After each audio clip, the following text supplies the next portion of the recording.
Sure, they may have plenty of blue blood in Boston, but from what I just saw, they've got plenty of the other kind, too.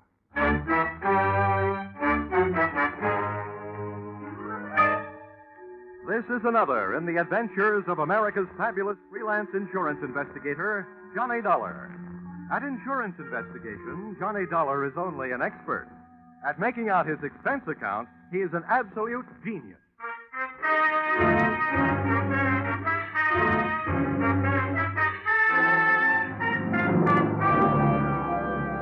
Expense account submitted by Special Investigator Johnny Dollar.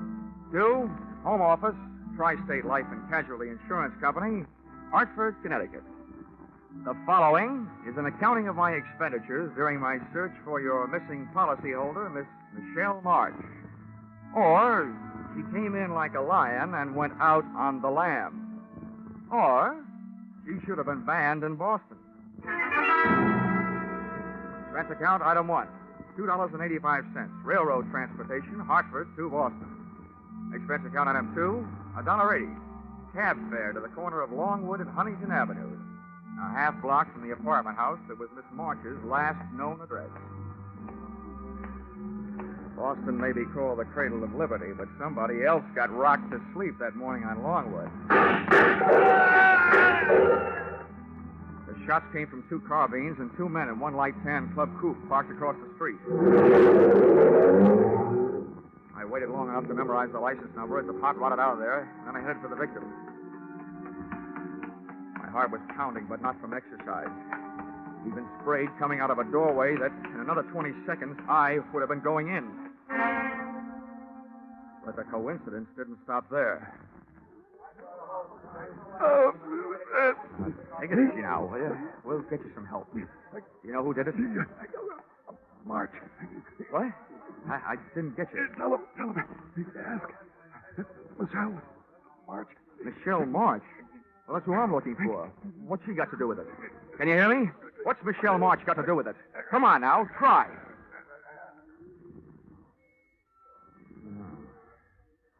I wonder if I should have stayed in Hartford. I didn't get hurt, but I sure heard it. Like a shooting gallery. I was inside the shop, and, brother, that's where I stayed. Hey, mister, how is he? Can you tell? Yeah. Let's just say you don't need to stand back to give him air. He can't use it.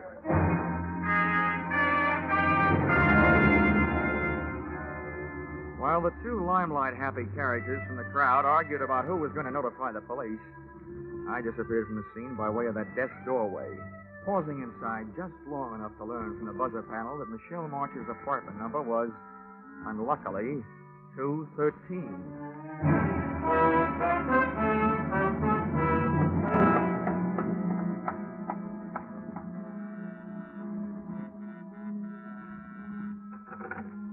I didn't bother to look for the apartment house manager. I didn't even bother to pick the lock. I put my shoulder to work on the door. It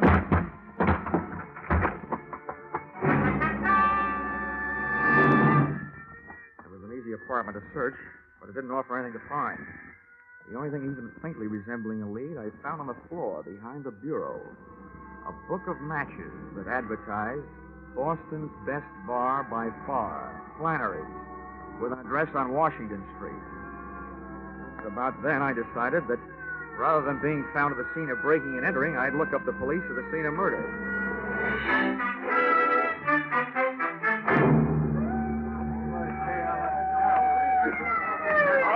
All right. Keep moving, folks. Tear them out of here, Sergeant. You'll have to get to the There he comes on. There's the guy that's sending over. Oh, who are you there? What do you got to say about this? Not much, Lieutenant. He was shot from across the street by 2 men in a tan club coupe. Probably stolen. License number, Massachusetts 3R165. Weapons were carbines, .30 caliber Army issue. You sure of all that? Yeah. Here. This will tell you why I make it a habit to be sure of things. Oh. Dollar. Insurance investigator. Uh-huh. Hartford. Well, in a way, that makes 2 of you. Huh? I'm Lieutenant Bell, Dollar. Sergeant Major. The dead man was a local detective. Private license, good business, and a bad reputation. Name of? Something I can't pass out right now. Well, look, here's why I'm interested, Lieutenant. If friend detective was on a case, he could have been hired to find the same party I was hired to find. And since he was blasted at said party's last known address, it could be that somebody doesn't want said party found, which paints an interesting but gloomy picture of my future. Who is this said party? A girl, Michelle Marsh, reported a missing persons in New York yesterday by a worried sister, who was also the beneficiary of a $25,000 insurance policy owned by Miss Marsh. The insurers, Tri-State Life, got the report from missing persons and hired me to find her. You think she's dead? I'll tell you when I find her. Yeah. Now, what makes you think the deceased might have been looking for her, too? Because he mentioned her name just before he went bye-bye. Where are you staying, Dolly? Just in case we need you. Cartwright Hotel. Now, look, Lieutenant. You've got a murder and I've got a missing person. You can loaf if you want to, but I'm eager. I want to talk to the apartment house manager. Any objections? No. Go right ahead, Dolly. Good luck to you.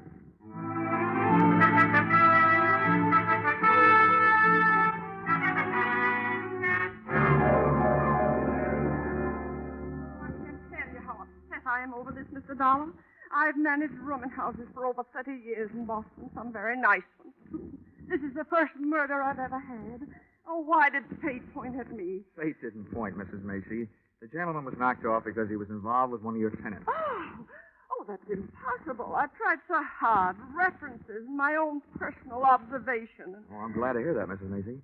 In fact, the more personal your observations were, the gladder I'll be. Well, it isn't that I snooped, Mr. Dollar. Oh, of course not, Mrs. Macy. Who was it? Michelle Marsh, 213. Oh, she's a lovely girl. But her habits were quite irregular. Often came in late. Oh. I understand she hasn't been staying in her apartment for the past 2 weeks. Do you know where she went? I know, but I did happen to be just outside her door when she came out with a suitcase and her gentleman caller. Her employer, I believe she said. Something about some work they had to do in the country. Uh-huh. She leave a forwarding address? She had little reason to do that. Why, all the time she's been here, the only letters she's gotten is from somebody in Chicago. One a month.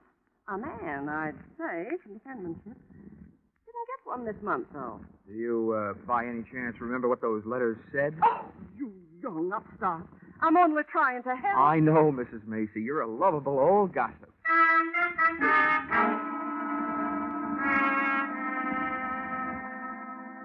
After Mrs. Macy chased me out of her apartment, I questioned some of Michelle's second-floor neighbors. What they gave me only augmented the story I already had. She hadn't been seen in the company of anyone for 4 or 5 months, until dapper, medium build, and swarthy took over. All of them had seen him. None of them knew his name, but they all agreed he was the guy Michelle Marsh had marched away with. Everything I learned added up to a dame getting tired of waiting for somebody in Chicago and ducking out with somebody else. It would have looked that simple if it hadn't been for that detective who had so recently taken up new headquarters in the city morgue.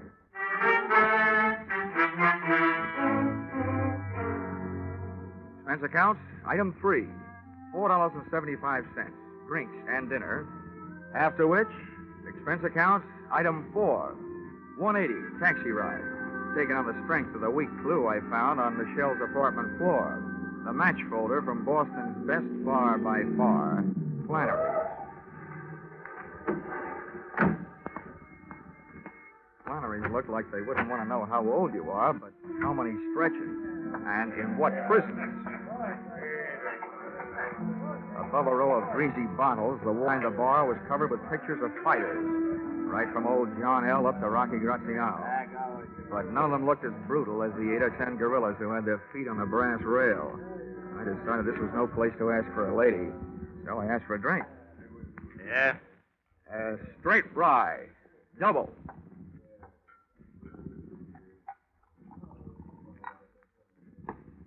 You've never been in before. Where are you from? I'm trying to forget. Has, Blackie been around lately? Who's Blackie? Well, maybe that's not his full name. It's the one I knew him by. He wore a lot of sharp suits, about medium build, dark, swarthy. That could be anybody. Now, drink your drink, pay for it, and move along. Now, wait a minute. Now, I haven't got anything against the guy. I'm looking for a dame that's with him, see? What's the freeze for? I need the room, expecting a private crowd. Now, Beat it. I'm off, Flannery. Oh, Maybe I want to talk to these guys. I'll see you then, Van. Yeah, I look. told Joe I'd beat him at the I'll get closed up again if I get any more trouble this week. Take him outside, Roxy, huh? Shut up. What's this Niles name you're looking for? Michelle Marsh. You know her? Yeah. Let's go someplace and talk. Thanks for the invitation, but let go of the arm. You get gangrene when the circulation is cut off. Sorry. Come on. What makes you so upset about the lost Michelle? What do you want with Louis Marine? Louis Marine. If he's the guy she's with, all I want him to do is to point her out. You and me might get along at that. It'd be worth plenty to look out. Get the sidewalk. Hey!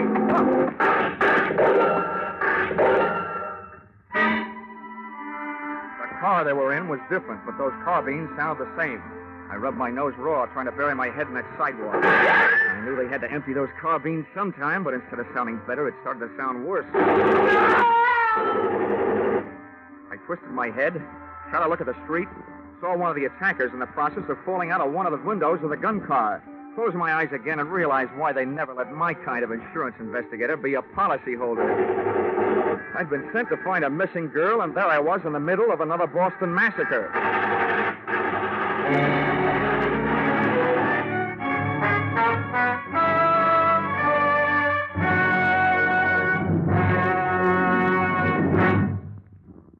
You are listening to Yours Truly, Johnny Dollar, starring Charles Russell.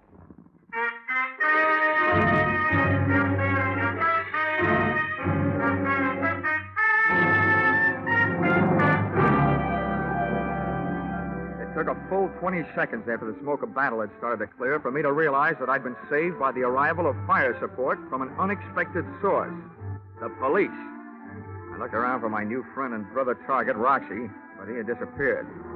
A wave of suspicion broke over my flow of thought with this question. How did it happen that all those cops with all those guns just happened to be in all those hiding places waiting for those gunmen to drive up and open up? Answer, a hunter's stew like that usually calls for a pigeon. I didn't feel like flying, but I did, straight back to my hotel, with one landing and a newsstand. An evening paper gave me everything else I needed, except the feathers. But I wasn't exactly cooing when I got to my hotel room phone and put a call through to the Boston police.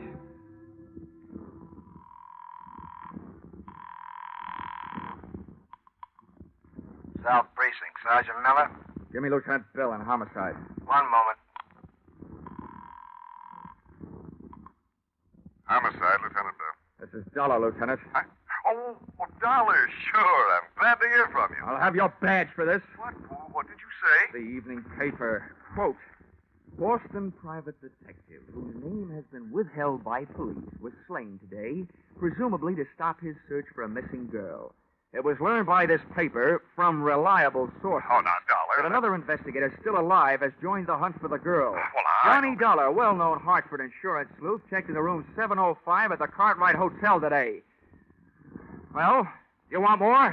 Why, I can't understand it. I told the boys not to say a word. I think the boys didn't. Oh, now, see here. A man would have to stoop pretty low to use methods like that. You probably touch your toes every morning for practice. Well, I hope you got the results for your stakeout in front of Flannery's. You got 2 hot carbines and a hot car. The evidence that could have talked, those gunmen, are so full of police lead that your only chance of learning anything now is to find somebody strong enough to pick them up and write with them. Now, wait a minute, Dollar. You know who hired them? Well, I'll find out. When you get confused, check with me. I think I know. Now, do I get the name of that private detective? The deceased? Well, I don't see any harm. Bernard Knight. Hired by? Well, all right, Dollar. If you'll cooperate, I will. According to his files, he was hired by Roxy Morris to find the girl. Now, who hired the gunmen? I think, but don't know that they were hired by a gent named Louis Marine to stop Roxy Morris from finding Michelle Marsh. Why? We'll have more about that later. But if you'll put a search on that pair of names, I'll look for a good night's sleep.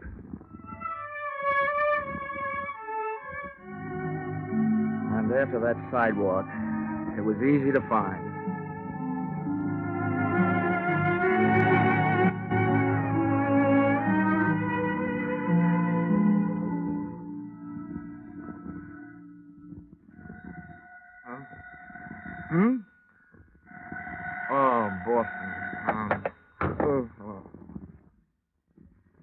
good morning.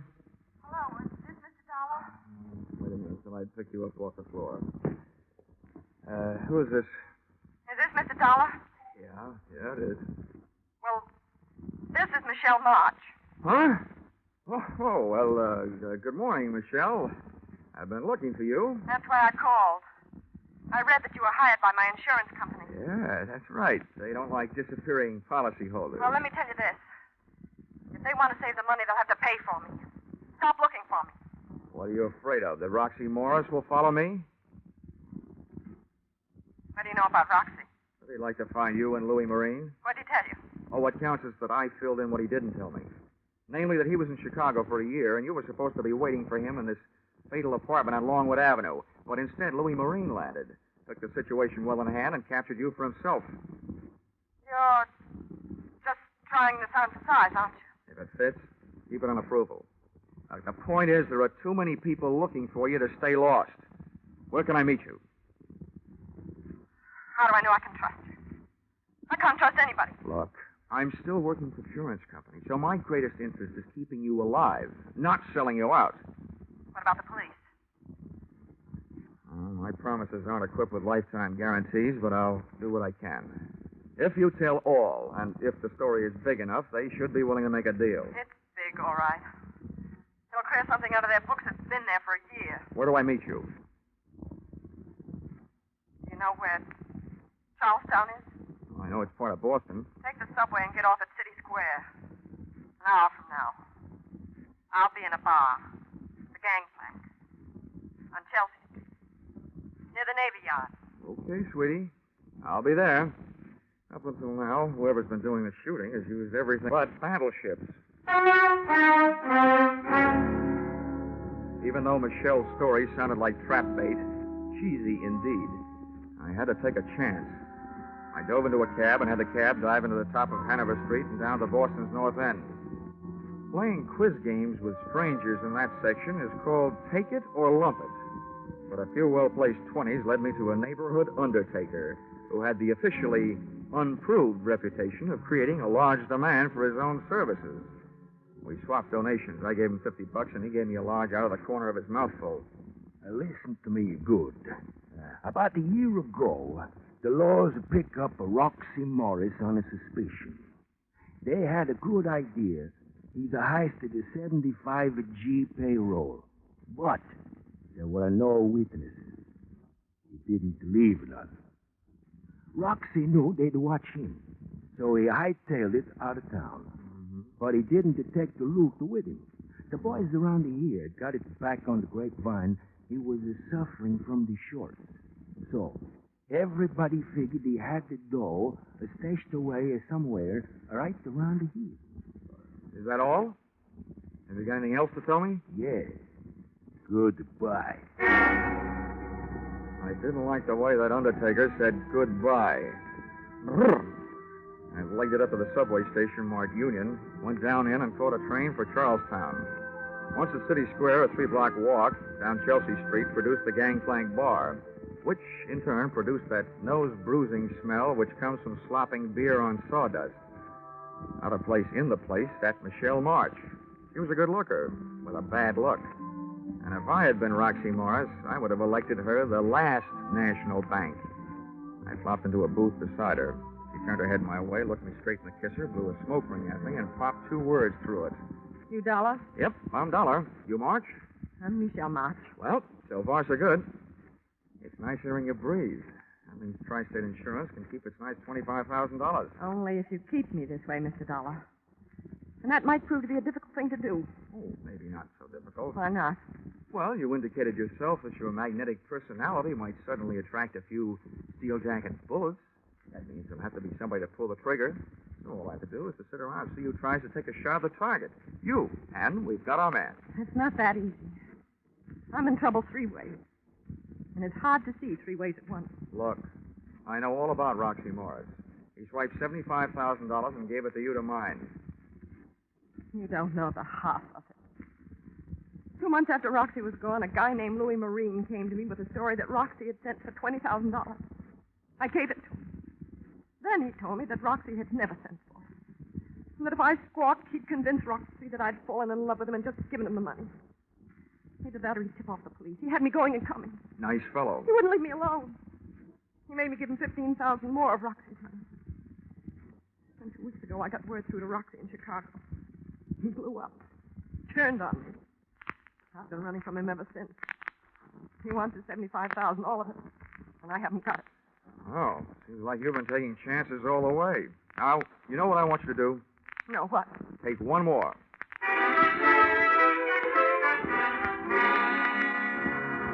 I told Michelle what I had in mind for her, during the next few hours at least, and grabbed a cab back across the bridge into the North End.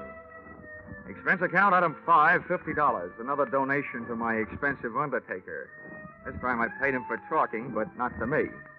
Then I took over the telephone and dialed my way through to the guy to whom I was about to give a chance of becoming the ding-dong daddy of the Boston Police Force, Lieutenant Bell.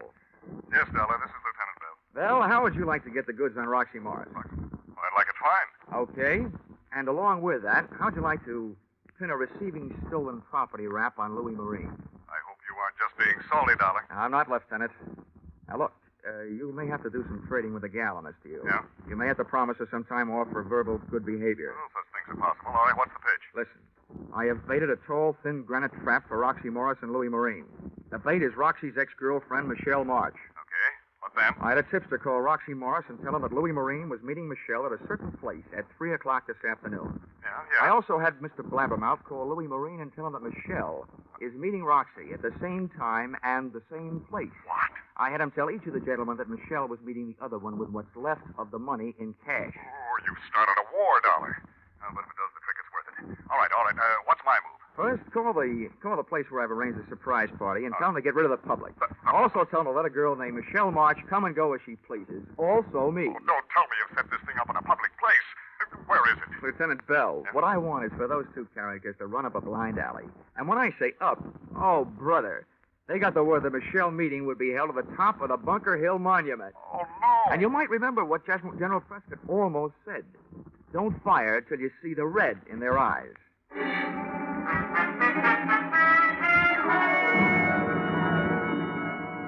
I was back in Charlestown and at the base of the Bunker Hill Monument at 2:45. The door of the museum at the bottom was open, but a state park officer stood by its side. I told him who I was, and he nodded me through the bronze doors. Officer, did Miss March get here? Yes, sir, young man. She went up the shaft. Oh, well, look, can I run the elevator myself? There isn't any elevator. Just steps. 200 to 300 of them. Oh. Ow, this may be going to heaven the hard way, but here goes.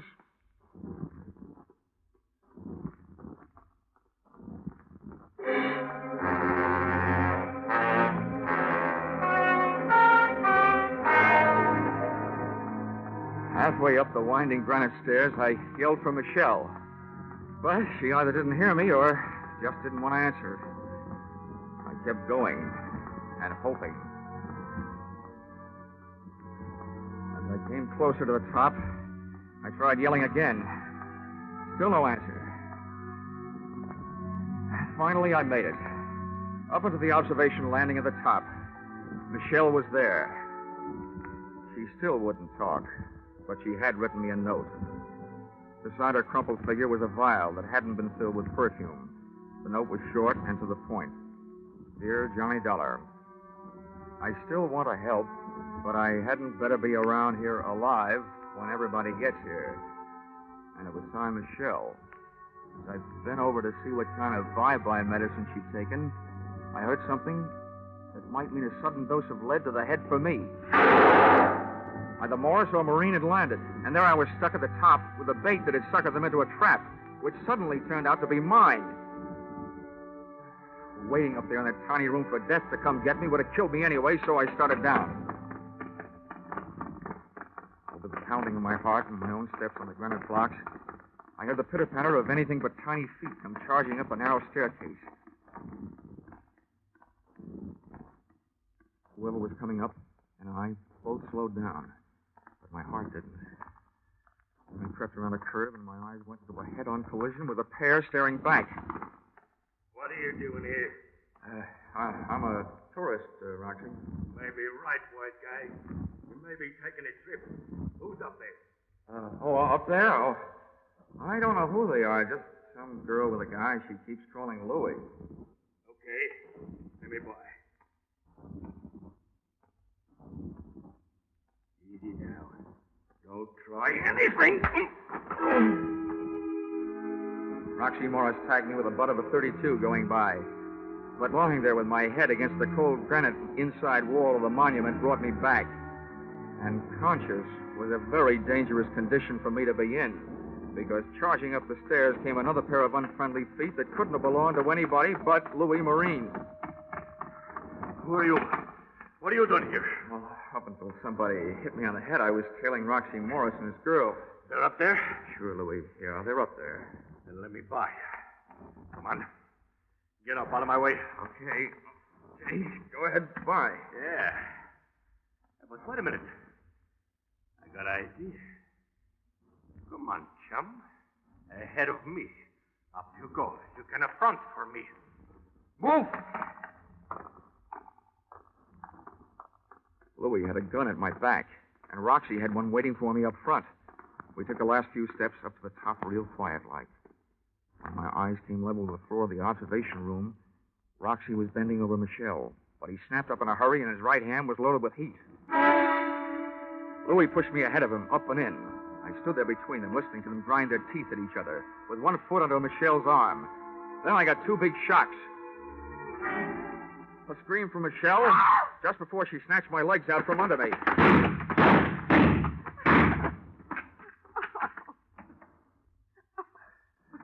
Hey, what are you doing alive? I don't know. I guess I didn't take enough. Well, whatever you're doing alive, I'll tell you one thing. Your two boyfriends sure took care of each other. Come on. Let me get you out of here. Oh. I didn't think I'd be able to carry me down all those stairs. Now I have to carry you.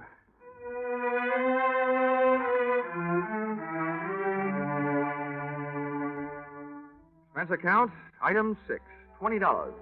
City hospital. Having Michelle's stomach pumped out. And the way Michelle took my suggestion that she voluntarily turn herself over to the police was very good. Lieutenant Bell was very cooperative. Otherwise, I might let it be known that the reason that he didn't show up on time to help me in the 1949 Battle of Bunker Hill was because he forgot to reset his watch at the end of daylight saving time. He showed up for our 3 o'clock appointment at 4. Expense account total, $786 and no cents. Signed, yours, truly, Johnny Dollar.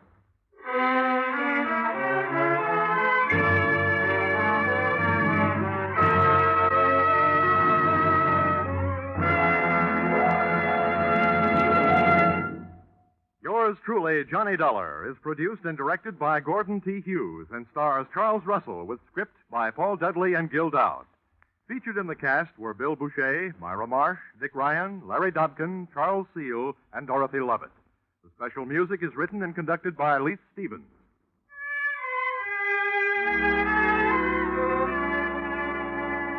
Be sure to be with us next Saturday, October 1st, when another unusual expense account is handed in by Yours truly, Johnny Dollar.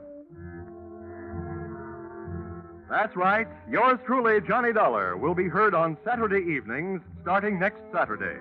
And look at who's going to be here at the same time on Sundays. The world's most famous blockhead, Charlie McCarthy, accompanied by a man who shadows him closely as Johnny shadows the suspect, Edgar Bergen. Yes, Charlie McCarthy and Edgar Bergen have joined the great parade of stars to CBS, along with Jack Benny, Amos and Andy, Horace Heidt, and Red Skelton, whose show starts next Saturday, or rather next Sunday also. Don't miss the first hilarious appearance of Charlie and Bergen on most of these same CBS stations at the same time next Sunday night and every Sunday thereafter. This is CBS, the Columbia Broadcasting System.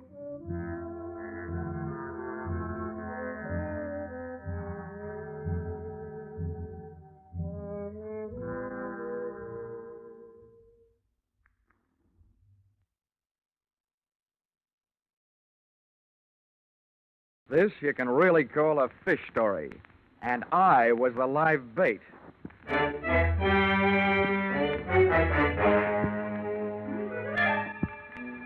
This is another in the adventures of America's fabulous freelance insurance investigator, Johnny Dollar. At Insurance Investigation, Johnny Dollar is only an expert. At making out his expense account, he's an absolute genius.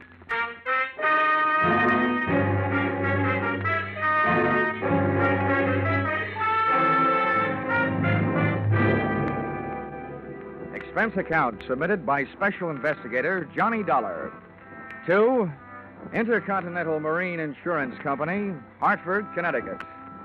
The following is an accounting of my expenditures during assignment in San Pedro, California, investigating the loss of 2 pieces of property insured by you.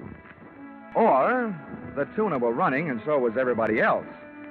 Or, I caught a fishing boat, but you should have seen the one that got away.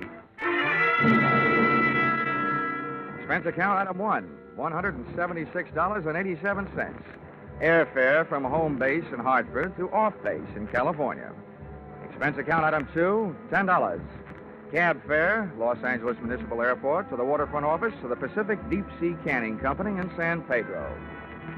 There was perfume in the air. Channel number 5. Inside, the name on the door said Walton. That's who I wanted to see, so I walked in.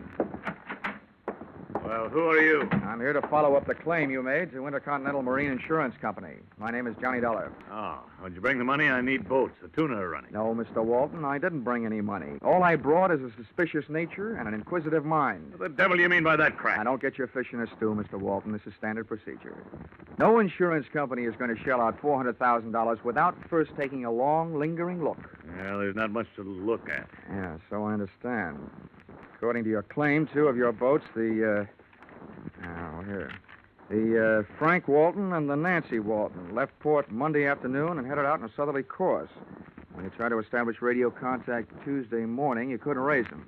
Pieces of wreckage and the bodies of 2 men were found Tuesday night, indicating that both boats were lost. That's the story. What made you so sure that both boats went down? Because of those 2 men whose bodies were found, one sailed in the Nancy Walton, the other sailed in the Frank Walton. What more do you people want? Just enough time to check everything thoroughly.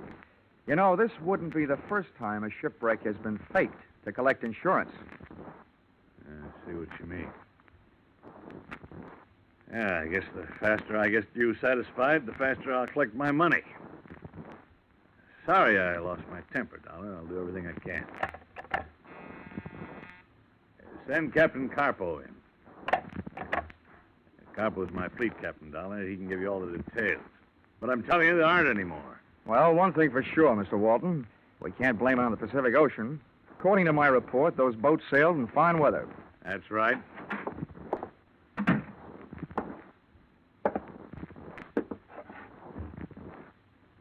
You call me, boss? Yes, George, this is Mr. Dollar from the insurance company. He's here to investigate the sinking. So? I'm happy to meet you, too, Captain. What do you want? First, I want your theory as to what could have happened. I don't know. I wasn't there. Maybe they run into each other. As fleet captain, you hire the hands for the boats, don't you? That's right. Are you the kind of man that would hire the kind of skippers that run into each other in clear weather? They were good skippers. Now you listen to me. I've been captain of this fleet for 5 years. It's the first time we ever lose a boat to lose a man. You think we like this idea? No, I don't, Captain Carpo. I don't think you like it any better than the insurance company likes the idea of losing $400,000. Well, at least if I find those sunken boats, that'll be salvage. No, Mr. Dollar. That'll be a miracle. The meeting busted up without me getting busted up, which was unusual in itself. And I hitched myself a ride out to an outfit who knows more about salt water than a Coney Island taffy maker. The U.S. Coast Guard. Enclosed find the statement of the commander of the station, Lieutenant Senior Grade Miles P. Endicott, Jr. We've made thorough patrols using both air and surface craft. The bodies of the men recovered show signs that lead us to believe that they were blown clear of the lost ships by violent explosions. All the lieutenant needed to say to make my eyes light up was that one word, explosion. Because in a marine insurance investigator's book, the word explosion sets off another word, scuttling, a widely used wet variety of fraud. In other words, blowing up your own ship to collect the insurance. And continuing this chain reaction, I followed the best available lead, the man in charge of the vessels involved, Captain George Carpo.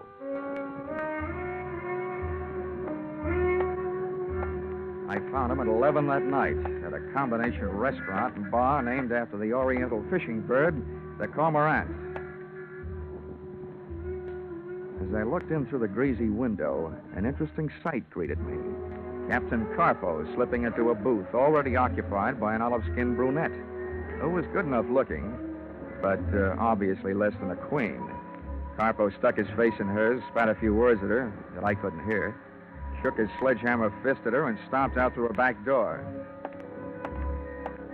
I gave the front door some business, and, trying to look like I belonged to the place, strolled to the bar, bought myself a blast, and walked it over to the ladies' booth. Well, who sent for you? Do you mind? I haven't got anything to lose if you haven't. What do you mean by that? If those are your own teeth, maybe you don't want to lose them. Oh, Carpo's a jealous type, huh? You don't believe in sharing the wealth. Are you Carpo's girl? Part-time. Who are you? Well, if Captain Carpo comes back, he'll tell you anyway. So the name is Dollar, Johnny Dollar. I'm an insurance investigator. Investigating what? Marine life? Marine death. There was 2 sinkings in the Walton fleet. The company that sent me here insured the boats. Sounds to me like you got yourself a tough job. Why? Oh, I don't know. Who are you going to ask questions? They've been reported with all hands lost. Who knows? Maybe I'll bump into a talkative seagull. Or maybe, if I'm lucky, a talkative girl. What have you got that could make a girl talkative, mister? Well, discounting my natural beauty and charm, I have money. Not too much money, but money. Keep coming. I know enough not to talk before I give what I want. Well, that makes it a Mexican standoff. I know enough not to pay for something I haven't heard yet. Let's start out with an inexpensive question, like, what's your name? You can have that for free. Anita Vargas. How long you known Carpo? If you'll pardon the expression, on and off for the last 6 months. How's he for money? Has he turned into a big spender recently? Sure.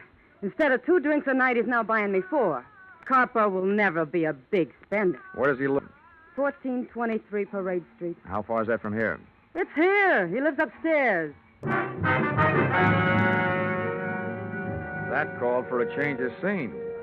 I didn't know whether Anita Vargas really had anything to sell or not, but I didn't want what was left of our tete-a-tete to be interrupted by a violent rearrival of the mighty Captain Carpo.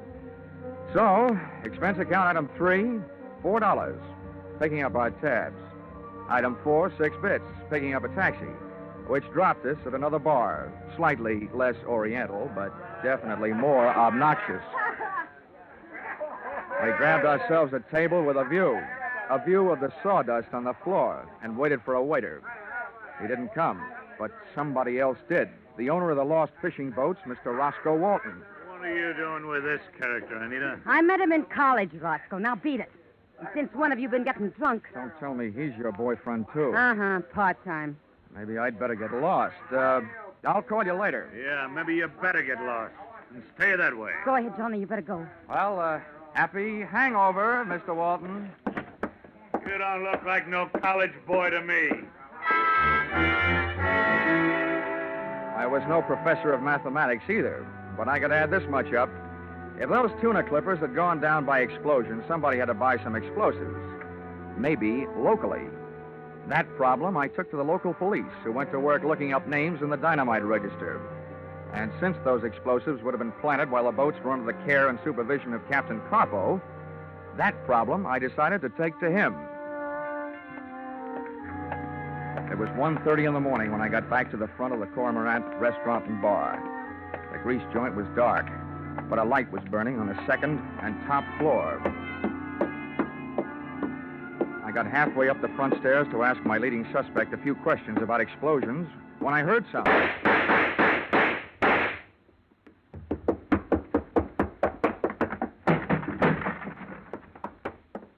Carpo was still moving when I got up there, but not for long.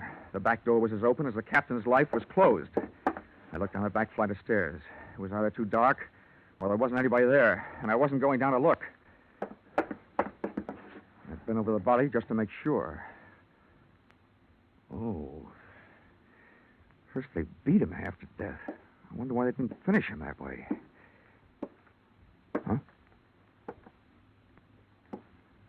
Well, sir, perhaps it would be best if you were to remain where you are. At least my pistol seems to recommend it. Well, well, you seem to have done inestimable damage to my good friend Captain Carpo. The poor fellow seems to be definitely dead.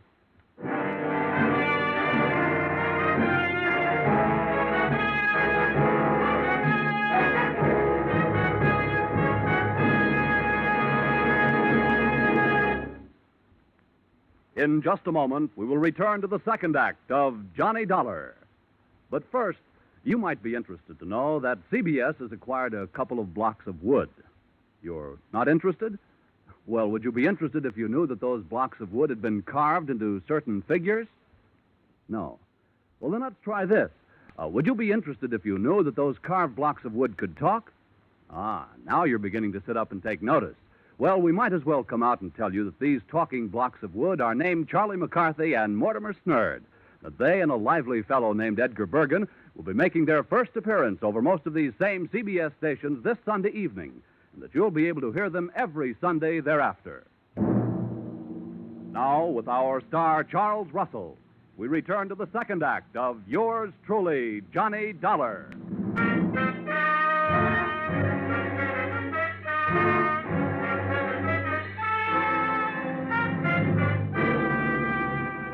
There I was again. Always the suspect, but never the tried. With a dead body at my feet and a pistol at my head.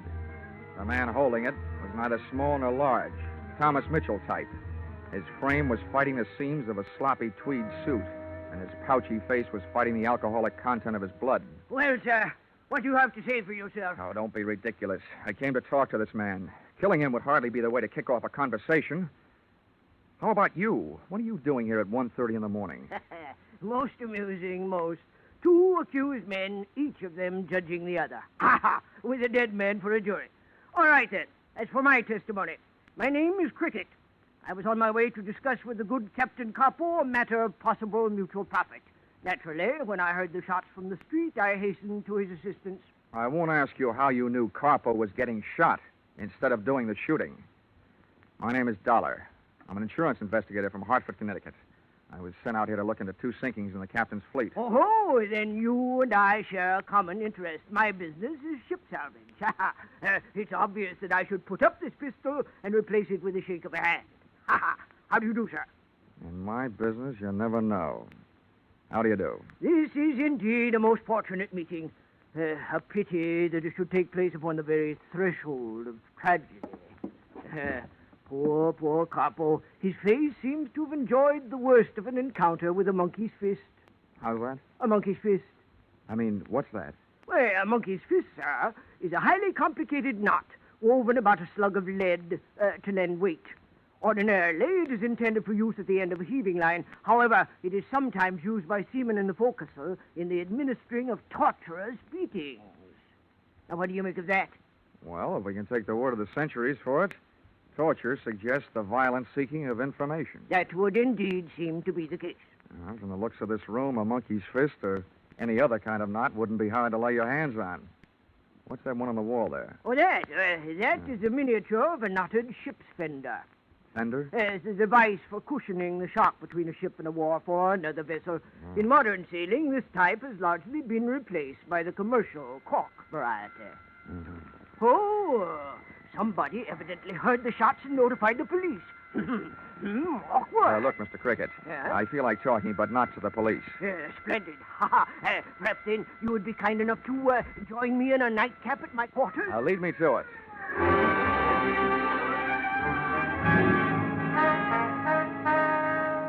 Mr. Cricket's quarters turned out to be afloat and moored to a dock. It was a PT boat, ex-Navy. Sit down. Make yourself comfortable. Thanks. Now, first, that nightcap. Yo-ho-ho, sir, and a bottle of rum. And now, if you'll do the honors... Delighted. I will invite the London Symphony to play behind our chair. Tchaikovsky, the Pathétique. Oh, utterly beautiful. Wow. Sweet phonograph records, soft lights, and hard liquor. This is the kind of stuff I enjoy on my time off, which this doesn't happen to be. There we are. Now to business. Mr. Dollar, I assume that the insurance company that sent you out here is not satisfied with the story of the sinking of the two vessels, Frank and Nancy Walton. Mm-hmm. I assume further that you have been authorized to spend any necessary monies to not only view the evidence firsthand, but also, if that evidence proves a criminal intent, to be able to retrieve it from the ocean floor for use in court. Are my assumptions correct? They are. But it can't be as simple as you make it sound. The first job seems to me the toughest. Finding the spot where those clippers went down. I would venture to say that with my special equipment, I could detect the presence of the fillings in Davy Jones' teeth. It is fantastic, sir. And about your price. Is that fantastic, too? My proposition is this. A flat price of $5,000. And, in the event that criminal intent is proved, the possession of the recovered hulks. I assume this $5,000 is only payable if you succeed in locating the boats. Let us substitute the term returnable for the word payable. I will need $5,000 in advance, and our contract shall state that in the unlikely event of failure, you shall get your money back less my necessary expenses. Agreed? Agreed. Good. I'll have your money for you in the morning. Good. I trust I shall have your boats for you in the afternoon.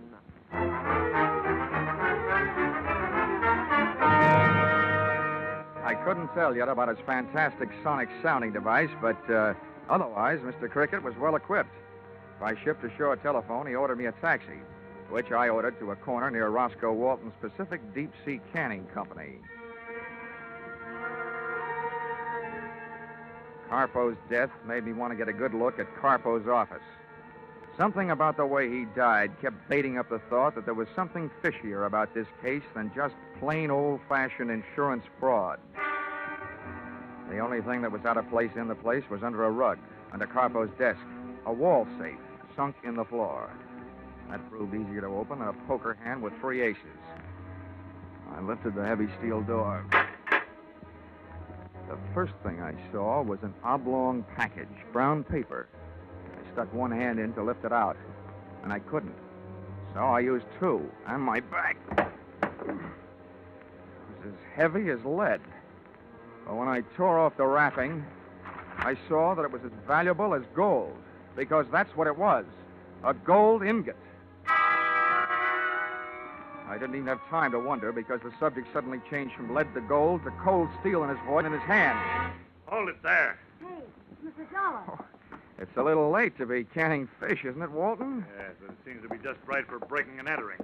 What are you doing here? Entering the last phase of this investigation, Walton, and breaking the back of your little racket. Or I should say big. What do you mean, racket? To me, it looks like your boats have been bringing in more than fish from the Mexican coast. This heavy little handful makes it look like they've been hauling in Mexican gold. I don't know what you're talking about. I'm not going to stand here and be accused. You're so right you're not going to stand there. Not on those feet. Ah! Give me that. You and take this. Johnny, are you hurt? Are you kidding? You'll never make a living being a fight referee. I'm what is commonly known as the winner. Johnny, do you really believe what you said is true? What about smuggling in Mexican gold? Yeah. Listen, Anita. When you find a private citizen with a gold ingot, he is not using it for a watch fob. The only thing I learned after that was that 2 hours in the sack does not constitute a good night's sleep. By 10 in the morning, 1 phone call east and 1 telegram west delivered $5,000 into my hands from a local bank. And I, after a quick call to the Coast Guard to cover a few final details, placed myself into the hands of Mr. Cricket, Deep Sea Guide Extraordinary.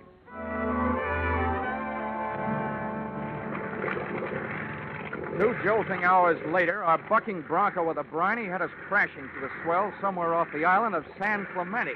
which is somewhere some 60 miles off the coast of Southern California. Well, Dollar, my boy, enjoying the voyage? Yeah. Oh, come now. This isn't what a sailor would call rough weather, you understand? I understand.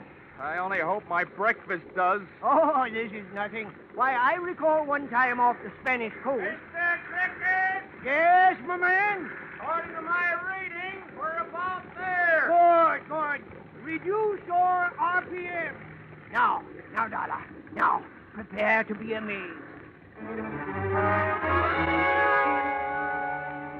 Mr. Cricket had good reason to chirp about one thing. He sure knew his business.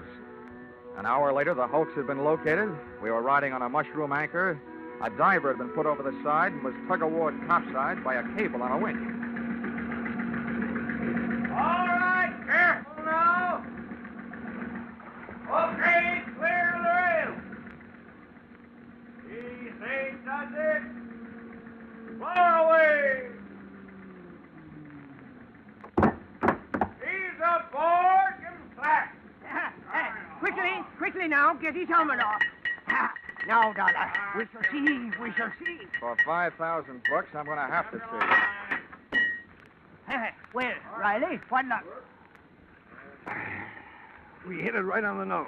They're both down there 30 yards apart. Well, Dollar, are you satisfied? Just about 90%, Mr. Cricket. Oh, and the 10%? Oh, look, it's this way, Mr. Cricket. If this case gets any place, I'll probably have to testify in court. So far, everything I've got is secondhand.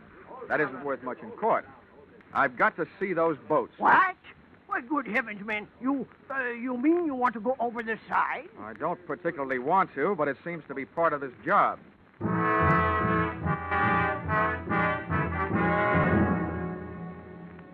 Many times before in my career, I've thought I had a heavy weight on my shoulders. But that diver's helmet set the new record. And those lead shoes and that rubberized canvas suit didn't feel exactly zoot.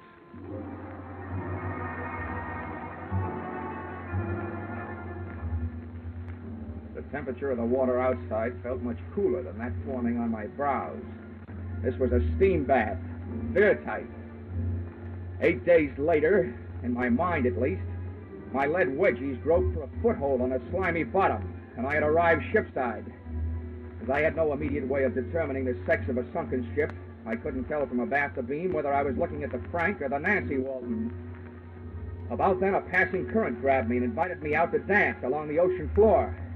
I grabbed out for anything for support, and it turned out to be a rope hanging from the clipper's gunwale. Well, Dollar, When the drift passed on the hut, I had a chance to take a closer look at what I was hanging on to. The line was secured to a woven rope ship's fender, which Mr. Cricket had not so long before told me was fashioned about a buoyant core of cork. But this one felt heavy enough to be loaded with county cork. And as for buoyancy, this was about as buoyant as a lead balloon. It was resting on the bottom and heavy to lift. The next current that swept over me was mental. I clawed the shark knife out of the diving suit belt, started hacking at the woven rope, then threw a thin layer of canvas. And that's as far as I got.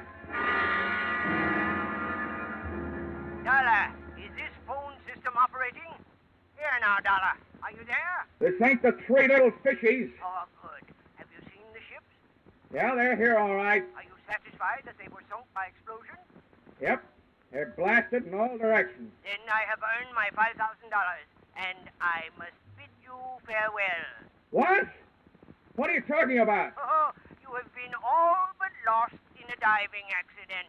Oh, yourself. What'll that get you? In disposing of you, sir, I am confident that as well as pocketing your $5,000, I will also do away with the meddling of the insurance company. You see, when my diver comes down to recover your unfortunate body, he will continue our search for the gold. Oh, well, I've got news for you, pal. You evidently didn't knock the hiding place out of Carpo before you killed him. But I was lucky. Not only have I already found that gold, I have stashed it. Here now, Dollar. You're bluffing. If you think so, turn off my air. Ah, so you do know about it. Dollar, tell me honestly, are you open to terms? Well, I'll think about it. Haul away!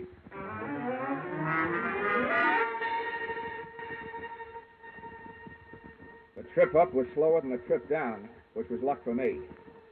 The first thing I heard when I broke through the surface was muffled by the helmet, but unmistakably gunfire. The Marines hadn't landed, but by George, the Coast Guard certainly had, and I had a grandstand seat for the whole affair. My winchman was busy ducking bullets, and the winch just didn't decide to stop on its own hook. So I went riding skyward until I was stopped by the tip of the boom. And there I was, hanging on its own hook, suspended over the deck, looking through my helmet glass at the raging battle below. Cricket, directly below me, was pumping a high-powered rifle, and between shots, shouting curses at whoever had opened fire on the U.S. government. Lieutenant Senior Grade Miles P. Endicott Jr. stood silhouetted against the sky on the flying bridge of the Coast Guard cutter. I looked down 20 feet between my dangling lead-weighted feet and saw Cricket taking careful aim in his direction. So once again I grabbed my razor-edged shark knife, stuck it under the copper rim of my breastplate, and ripped at the canvas, and bombs away. My weight did the rest.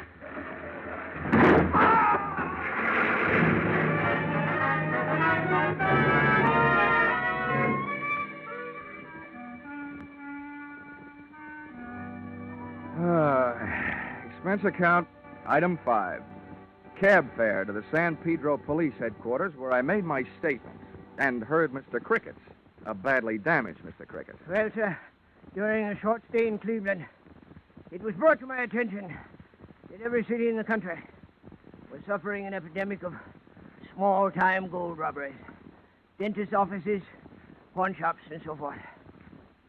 Such a condition piqued my curiosity. Yes.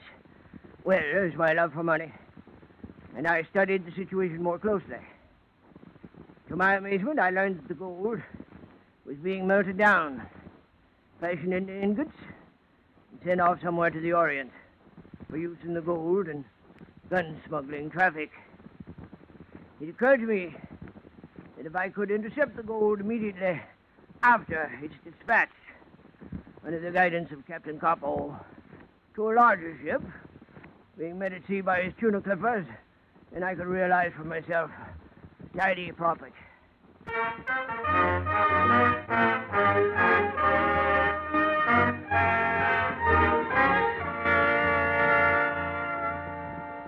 Expense account, item 6. $7.50. A 5-pound box of chocolates for Miss Anita Varghese. Address, San Pedro Municipal Jail. It seems that the police sometimes classify a part-time girlfriend as an all-time accomplice. Expense account, item 7. Airfare, Los Angeles to Hartford, $176.87. And being Friday, what do you think they serve for dinner on the plane? What else? Tuna fish salad. Expense account total, $1,264.28. Yours, truly, Johnny Dollar.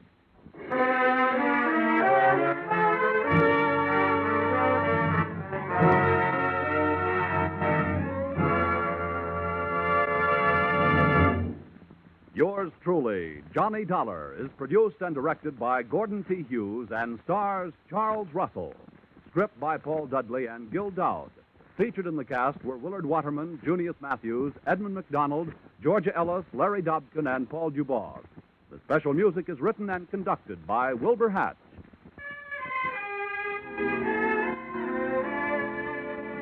Be sure and be with us at this same time next week when another unusual expense account is handed in by yours truly, Johnny Dollar.